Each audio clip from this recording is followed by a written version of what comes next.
everyone, I'm Rica Furton from BPED 1. For today's video, we are going to learn the 13 different types of anatomical movements and the muscles and bones involved, and I will show you the proper execution. But first, let's define what is anatomical movement. Anatomical movement can be defined as the act or instance of moving the bodily structure or as the change of position with one or more of the joints of the body.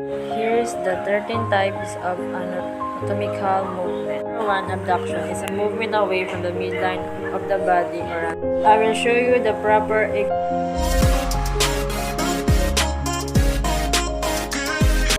Number 2, adduction is the movement toward the midline of the body.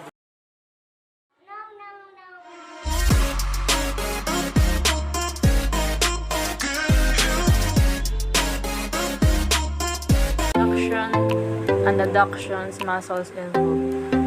Latissimus dorsi, trapezoid muscles, bicep bronchi, tricep bronchi, deltoid, and pectoralis major. And the bones involved is clavicle, scapula, and humerus. Number 3. Angular motion and circumduction is the special type of angular motion described as making circular movement.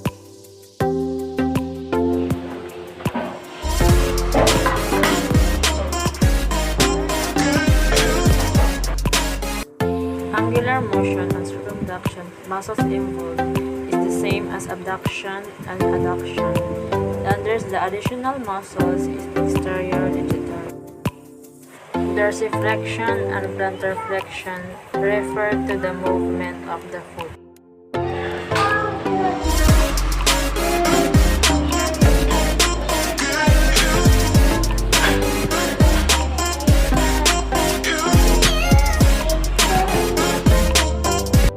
Dorsiflexion and plantarflexion muscles involved is Achilles tendon, gastrocnemius, peroneus longus, tibialis exterior, extensor digitorum, and sartorius.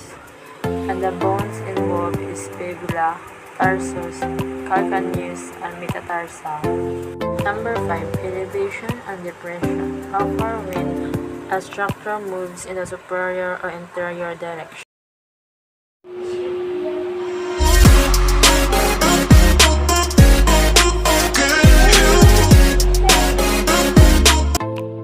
Elevation and depression muscles involved is trapezoid, deltoid, pectoralis major, latissimus dorsi, and the bones involved is clavicle, scapula, humerus, and shoulder girdle. Number 6, extension occurs in the same plane as flexion, except that it increases the angle between articulating elements. Number 7, its flexion is the movement in the anterior-posterior plane that reduces the angle between the articulating elements.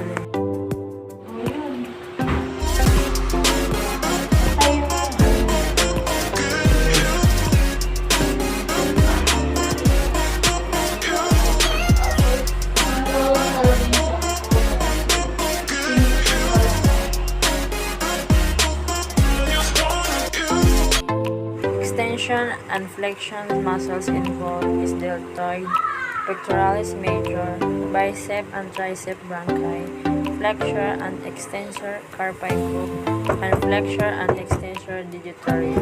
Bones involved is clavicle, ulna, radius, scapula, and humerus. Number 8 is gliding. Occurs with the two opposing surfaces slide past each other, as between articulating carpals and tarsals and between the clavicles and sternum.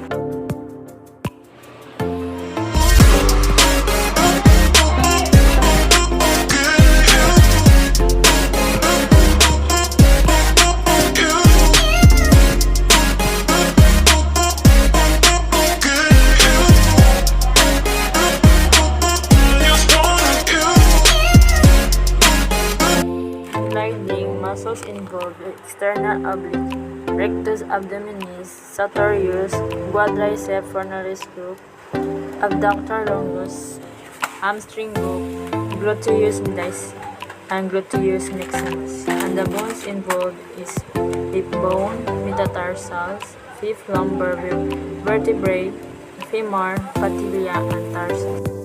Number 9. Opposition is a special movement of the thumb which enables it to grasp and hold an object.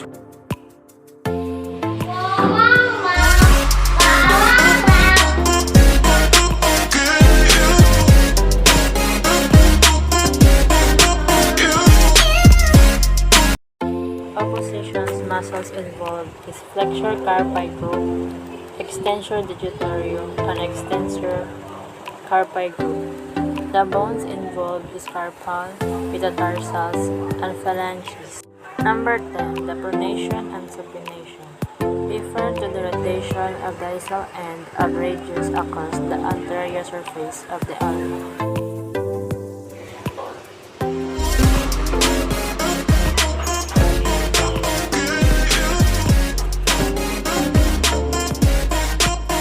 The pronation and supination muscles involved is extensor digitorio, extensor carpi group, and flexor carpi group.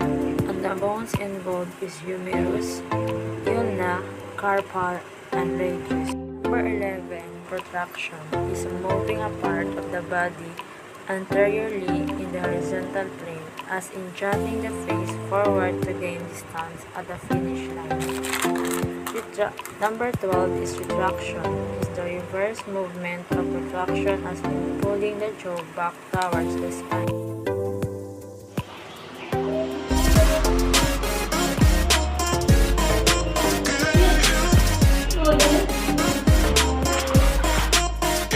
Retraction and retractions muscles involved is the verticals, masseter, orbicularis oris, trapezois, and occipitalis.